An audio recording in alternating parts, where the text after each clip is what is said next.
YouTube channel प्रतिभा education में आप सबों का स्वागत है। बच्चों, मैं आप सबको पुनः एक बार आज जो साइंस का सेट है उसको लेकर आया हूँ आपके बीच में, जो झारखंड शैक्षणिक अनुसंधान एवं प्रशिक्षण परिषद रांची के द्वारा 2022 से 23 फाइनल एग्जाम 10th क्लास के लिए प्रश्न पत्र जारी किया गया है। कक्षा 10 विषय विज्ञान, समय 1.5 घंटा, पूर्णांक 40 रहेगा। कुल प्रश्नों की संख्या 40 है। सभी प्रश्नों का उत्तर अनिवार्य है। प्रत्येक प्रश्न के लिए 1 अंक निर्धारित किया गया है। प्रत्येक प्रश्न में 4 विकल्प दिए गए हैं, सही विकल्प का चयन करना है। आपको मैं बता दूं, कोई गलत अगर उत्तर देते हैं तो उस पर कोई नंबर नहीं काटा जाएगा। अब देखते हैं इसमें हम लोग ना देरी करते हुए आगे हम लोग बढ़ते हैं। इससे पहले मैं बता दूं कि अगर आप चैनल पर नए हैं तो मेरा चैनल को लाइक सब्सक्राइब जरूर करें और अपने दोस्तों को तो शेयर जरूर करें, ताकि जो बच्चे अनभिज्ञ हैं, नहीं जानते हैं, उनको यह मिले और उन सभी लाभान्वित हो सके।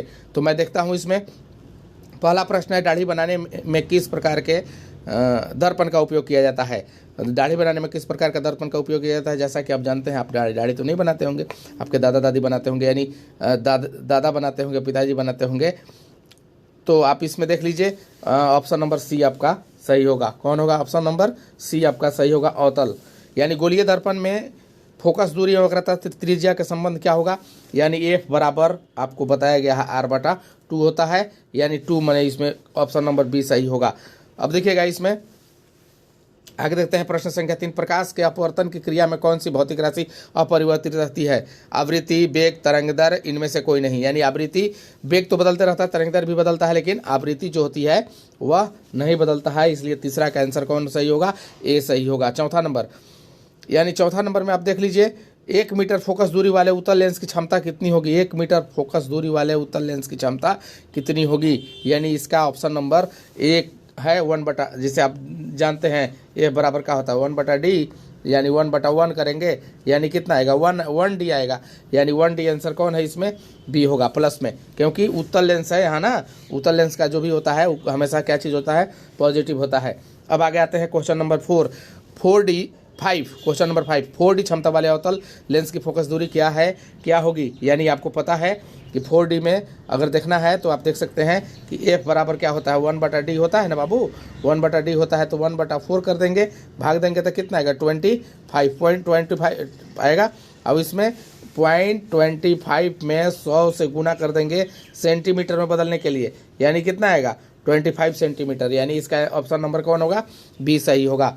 अब देख लीजिए, थोड़ा सा आगे बढ़ते हैं हम लोग। वाहन के अग्रदीपों में किस दर्पण का उपयोग किया जाता है? किस दर्पण का उपयोग किया जाता है? वाहन गाड़ी देखे है ना, गाड़ी का शीशा जो होता है कैसा होता है? आगे उभरा हुआ रहता है ना, ऐसे रहता है। यहाँ बॉल रहता है, अब ये रहता है इधर, तो यानी उभरा हुआ रहता है। यानी 6 का आंसर कौन होगा? और अवतल होगा। इसका कौन होगा? ए आंसर होगा।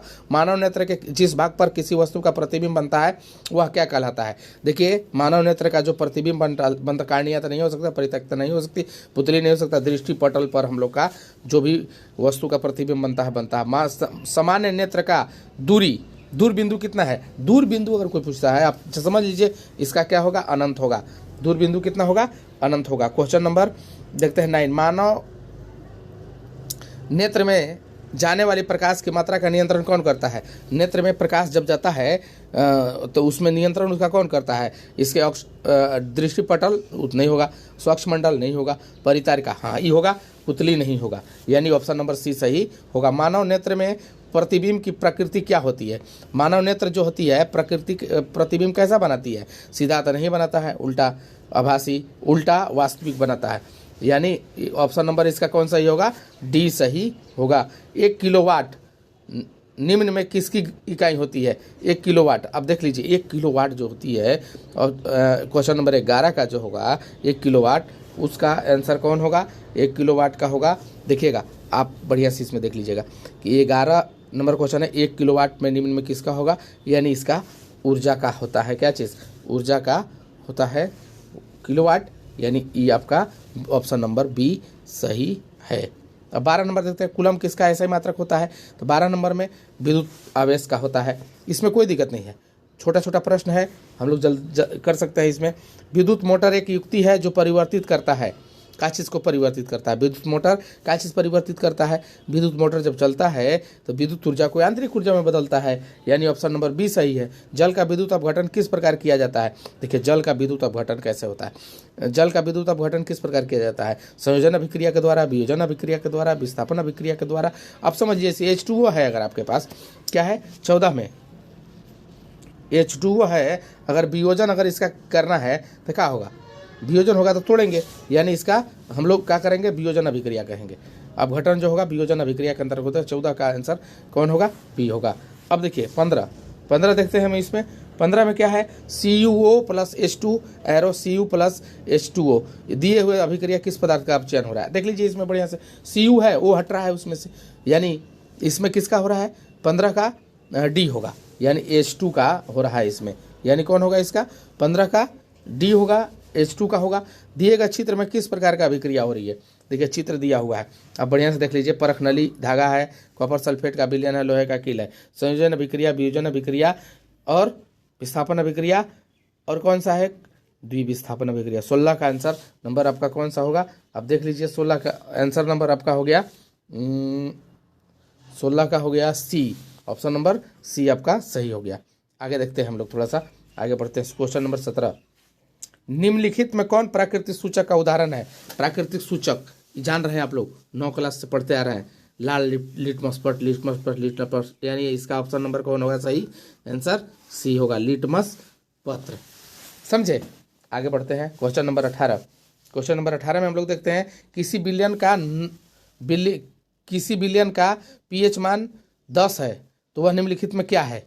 अब देखिए आपको 0 से 7 तक बताया गया है, 7 से ऊपर भी कंडीशन बताया गया है, तो 10 है तो आप समझ लीजिए इसी 18 का डी होगा, यानी कौन होगा? वो क्षारक होगा। क्या होगा? क्षारक होगा, ऑप्शन नंबर डी सही होगा। अब आगे देखते हैं, दिए गए चित्र का क्या सूचित करता है?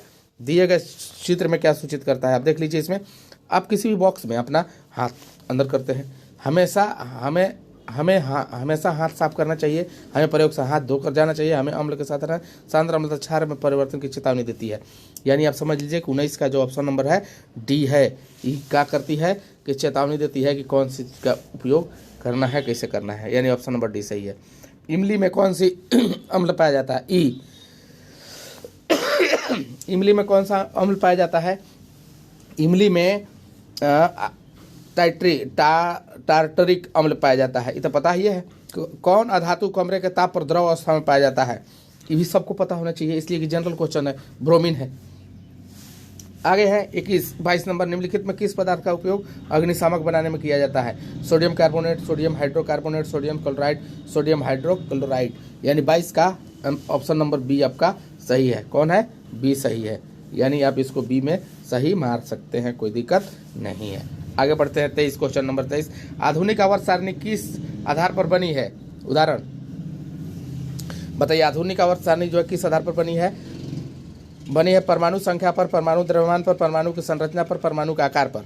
आप बता दीजिए इसमें, थोड़ा सा भी अगर पढ़े होंगे आप लोग, नहीं भी पढ़े तो कोई दिक्कत नहीं है, परमाणु जो संख्या उस पर बनाया गया है। निम्नलिखित में कौन सी धातु सबसे अधिक क्रियाशील होती है? अब बताइए कौन सी धातु है जो अधिक क्रियाशील होती है, जिसको हम लोग कहाँ रखते हैं? पता है कहाँ रखते हैं? Potassium, sodium, aluminium, calcium. ये तो हो ही नहीं सकता है, पोटेशियम होता है, यानी इसका ऑप्शन नंबर ए सही होगा। अब देखिए आगे बढ़ते हैं थोड़ा सा। 25, पृथ्वी की भूपरपट्टी में प्राकृतिक रूप में पाए जाने वाले तत्व यौगिक को क्या कहते हैं? भूपरपट्टी माने जमीन के अंदर जो पाया जाता है उसको क्या कहते हैं? बी ऑप्शन नंबर इसका कौन सही होगा? बी होगा, खनिज कहते हैं। प्रोपेनॉल में कौन अभिक्रियाशील समूह है? आपको पता है कि प्रोपेनॉल में कौन अभिक्रिया समूह है? नहीं पता है तो एकदम आसानी, एकदम देख लीजिए इसमें अल्कोहल है। क्या है? अल्कोहल, यानी 26 का आंसर ए हो गया। 27 के अब आते हैं 27 में, देख लीजिए 27 में प्रकाश संश्लेषण प्रक्रिया द्वारा निम्नलिखित में क्या नहीं होता है? देखिए क्या नहीं होता है? जल का टूटना, ऑक्सीजन मुक्त होना, कार्बन डाइऑक्साइड का मुक्त होना, कार्बन डाइऑक्साइड का उपयोग करना। क्या चीज़? देखिए कार्बन डाइऑक्साइड का मुक्त होना नहीं क्रिया में होती है, क्योंकि इसमें हम लोग ऑप्शन नंबर सी सही मारेंगे। कौन मारेंगे? कार्बन डाइऑक्साइड नहीं होता है, जल टूटबे करता है, ऑक्सीजन बाहर निकलबे करता है, कार्बन डाइऑक्साइड का उपयोग होता है, यानी कार्बन डाइऑक्साइड मुक्त नहीं होता है, यानी 27 का आंसर सी सही होगा। फ्लोयम में खाद्य पदार्थों का परिवहन पौधे में किस भाग में होता है? केवल ऊपर की ओर, केवल नीचे की ओर, ऊपर और नीचे दोनों की। आप बताइए, जब भोजन बनेगा पौधा में तो वह पौधा को भी जरूरी पेड़ पौधा सबको जरूरी पड़ेगा, पता होता, तो नीचे ऊपर दोनों का पड़ता है, यानी 28 का ऑप्शन कौन सही होगा? सी होगा, यानी ऊपर और नीचे दोनों में।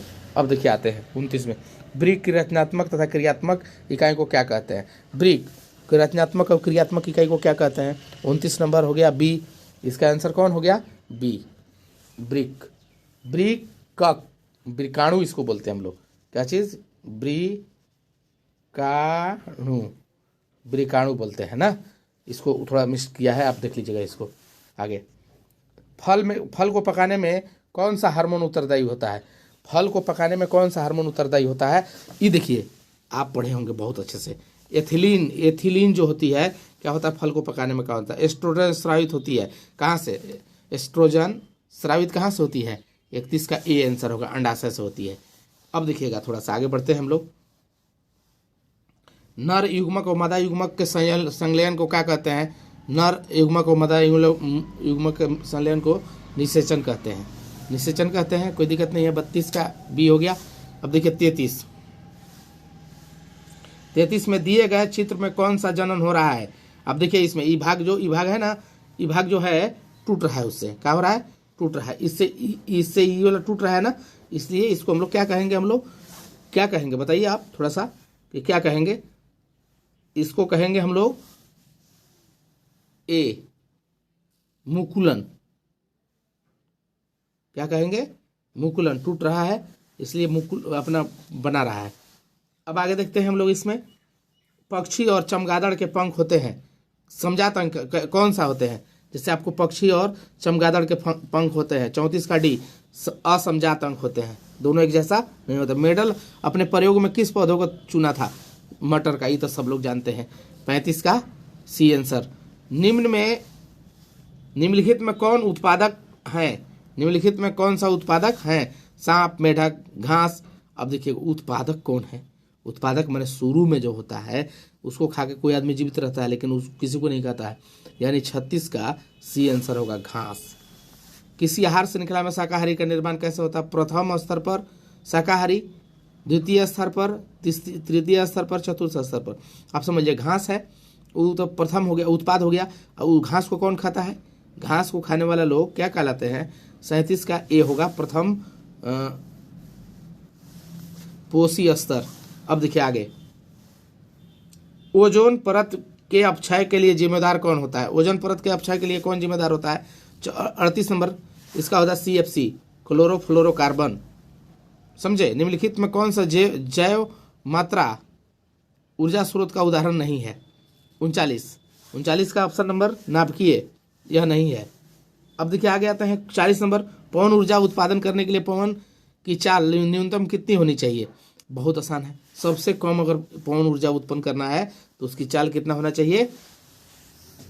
15 किलोमीटर पर आवर होना चाहिए। अब देखिए दोस्तों, बच्चों, आप सबों को यह वीडियो कैसा लगा आप जरूर इसमें कमेंट करके बताएं। अगर इस चैनल में आप नए हैं तो इसको आप सब्सक्राइब जरूर कर लें, क्योंकि इस तरह का वीडियो एग्ज़ाम के बाद भी आपको 8, 9, 10, 11 का 12 का मैथ का सॉल्यूशन पूरा मिलते रहेगा। तब तक के लिए धन्यवाद आप सबों को।